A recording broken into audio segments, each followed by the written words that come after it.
This is January 2017. We've come to Harlow in Essex with a very special loft visit. This is Mott Bullard, Tarbes national winner.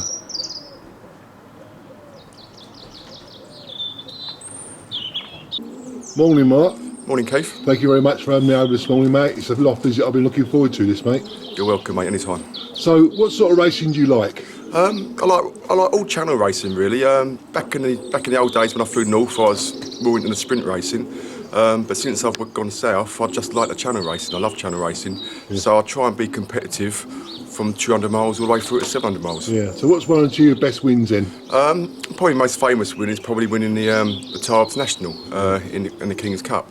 But I've also won the Tarbes Classic and the London South East Classic Club. I've won the BBC twice, both from Fougères. That's only 240 miles. Yeah. I think I've had over 30 positions in the first 10 nationals, and that's only in 9 years. So that's come pretty well, yeah. Tell us about the Tarbes National then, that you'll win there. That was with a 2-year-old widower cock. The first time we'd really been over 300 miles. Yeah. But he was bred out of the old family of pigeons that me and Dad sort of cultivated for years. Yeah. I can trace it back to the 1950s, to the original Westcote pigeons. And my dad's pigeon, the owl, which won the combine in 1975, only birding a day out of 5,500 pigeons. That's very sort of prominent in the family, and I can trace it quite easily back to those pigeons. And when there's a good long day fly, only a few about on a day, they're generally pretty reliable. Good. So it's champion legacy. How was he sent? As a widower cock, pure widowed. Yeah. Yeah. Yeah. I prefer. I do race a few hens as well, and I try and get the hens on the nest.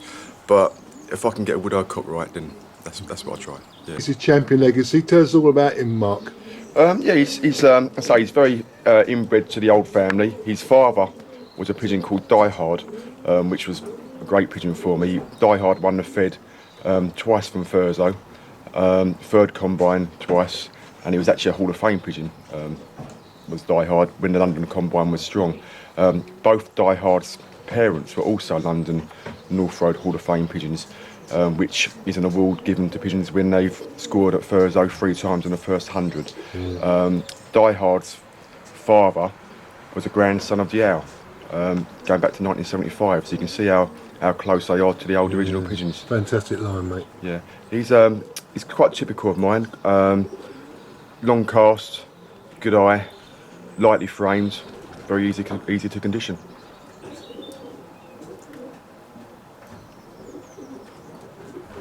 So you race widowed then, Mark. Can you tell us about the system?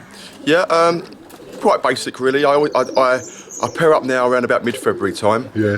Because I also race a few hens, I don't want the hens separated from the cocks too early, because I find you've only got a short span before they start to pair themselves. So I pair up around about mid-February. I don't let them go down on the second round of eggs, but I do like them to have a baby first. I give them a few tosses before the first race. And the first sort of club races are now used as trainers, whereas I used to be competitive in them. Yeah. I'm not anymore now. And try and get them into the sort of good channel race. Once I get them to a channel race, then they go probably every 2 weeks. Yeah. Do you repair them at all? The cocks I never repair.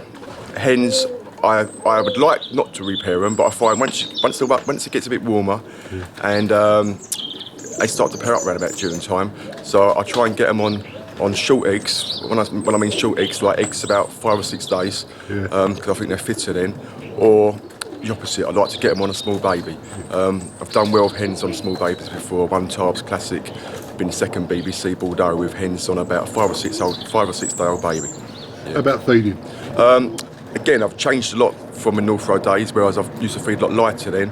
I now feed a lot heavier, protein on return, a good widowed mixture all week, and as the season progresses, I also increase the maize content and add peanuts as well. Yeah, do you break down at all? I use breakdown. When they come home, I give them a depurative mixture, just easily digestible when they come home. Yeah. I use depurative as a appetite stimulator. Yeah. I think if you give them mixture every day, especially when you're racing on a 2-week cycle, they'll stop eating. And it's very important that you keep them eating right up to basketing. So I might give them sort of a bit of depurative sort of halfway in between the 2-week cycle, just to stimulate the appetite again. Yeah. How about train? Do you give me special train just before the big event?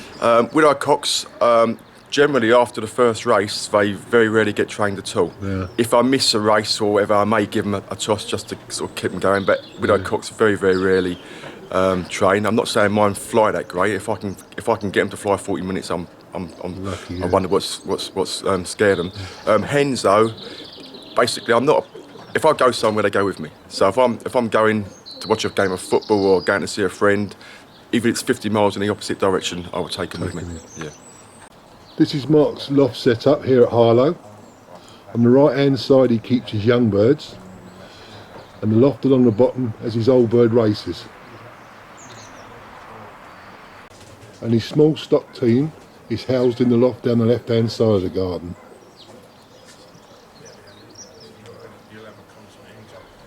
This is Mott's widowwood section, and this houses the distance widowed cocks.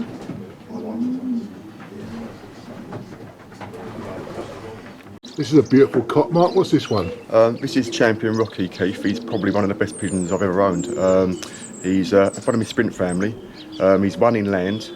He's also won the British Barcelona Club from Fougères, 240 miles. He's been second national flying club from Messac, nearly 7,000 pigeons. So he's had a first and second national. He's also won first section, over 2,000 pigeons in the BICC. He's had 5 channel races locally and he's never been beaten. Fantastic cock, mate. Tell us about your families of pigeons you raced in, Mark. Got two main families of pigeons. I've got the sprint pigeons, which I call me Red Bull family.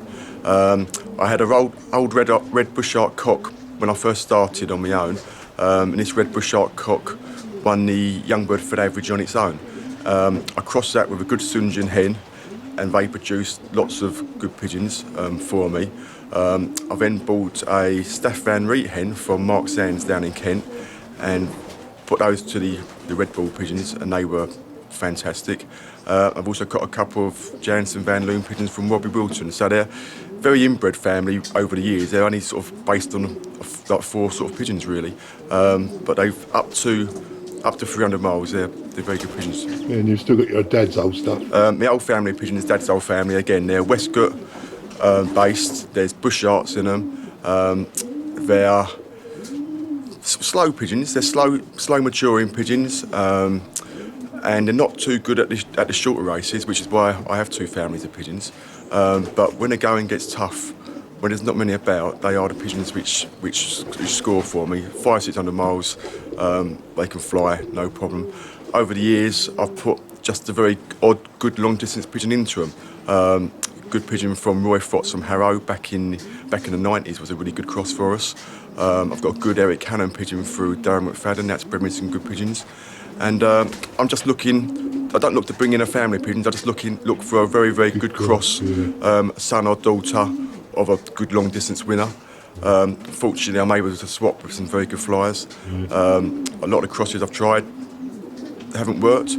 I found the best crosses have been the old English families. Funny enough, it's very similar to mine. But yeah, that's basically the 2 families I have. Another nice cock, Mark. What's this one? This is one of my old Red Bull sprint pigeons. Phenomenal sprint pigeon, this pigeon here. He won the M11 and the Thames. They're not federations, but they are the same as federations. They're numerous clubs within one club, up to 1,500 pigeons. He's won that 7 times. He's never flown further than 125 miles. He's always been kept inland. He was a real money spinner for me. Won the pools numerous times. He's probably won the club, the local club, over 10 times, I'd have thought. I've even counted. Fantastic cock. And he never missed from inland races. Never missed. Let's talk about young birds now. Mark, how many do you breed each season? I usually breed probably about 70 for myself. I usually give quite a few away to sows, etc. But for my own sort of use, is about 70.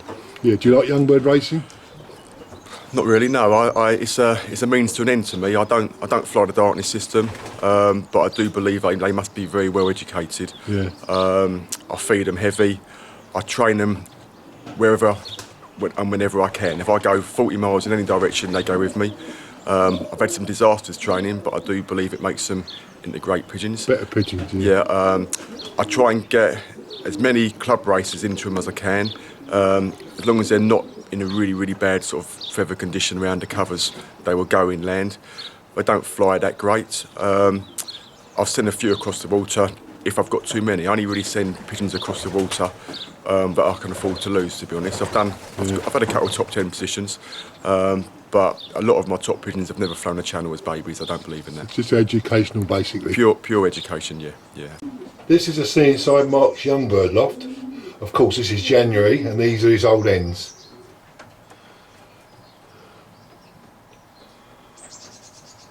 This one's a bit unusual, Mark. What's this one, a Shaley? Yeah, it's still my old family. I'm not quite sure where the old colour comes from, but it's out of all my old family. He's a real warrior, this pigeon. He's been third Open Palamos in the British Barcelona Club, 697 miles. He's been 10th BIC Marseille, 646 miles. He's been 16th Po, 588 miles in the Tarbes Classic. He's scored from Bergerac. That pigeon has been here, there and everywhere. He's been to Perpignan, Barcelona. I think he's flown over 400 miles over 10 times. He's had 5 or 6 positions, top positions, all up over 500 miles. Great pigeon. Fantastic pigeon, mate. So when did you start upping pigeons in, Mark? I've had pigeons around me all my life, Keith. My dad was a very successful racer. My granddad raced pigeons, which was on my mum's side. And I sort of started to get really keen when I was about 14. I raced for years with my dad on the North Road. Dad was sort of very successful. Before I came along, but with Dad we was very successful in the London Combine. Won Lyric 4 times together. Won the Tommy Long Trophy. Numerous wins, numerous federation wins, and then I sort of bought my own house over 20 years ago now. Yeah. And I started racing on my own in 1996 for 10 years on the North Road, racing against my dad and other great flyers locally like Rick Shaw, etc. But all the time I raced pigeons, even when I flew north as a boy and then north on my own, I always had a dream to fly south, and always had a dream to win the Po National, or Tarbes National as it is now. So back in 2007, I said I just went on my own basically. I left the North Road Club, it's a North Road area, and I found a club 20 miles away, and I started racing south. And yet another nice cock, Mark. What's this one? This is another one of my BBC National winners. Pigeon won the BBC National from Fougères when I was first and second. I call this pigeon Champion Eastbourne. Interesting story about this cock. The first young bird race I ever sent him to was a real bad race, and he got reported in Eastbourne, which is where he's got his name from. And a guy called Graham Wright phoned me up and went down and collected him, brought him back home again, and he's never looked back. He was a real good inland pigeon. Went on to win the National, and he's bred me numerous winners as well. Well, you've been in the sport a lot of years, Mark. How do you think the sport's going? Sport's certainly changed over the years, Keith. It's probably not as friendly locally as it used to be. Still have a lot of friends nationally, but the camaraderie locally is not the same as what it used to be. I think a lot of it's because you can't drink anymore, drink and drive. You can't go to the club. Back in the old days, we all used to go up the local club and be up there all Friday and Saturday night, but obviously you can't do that anymore. No.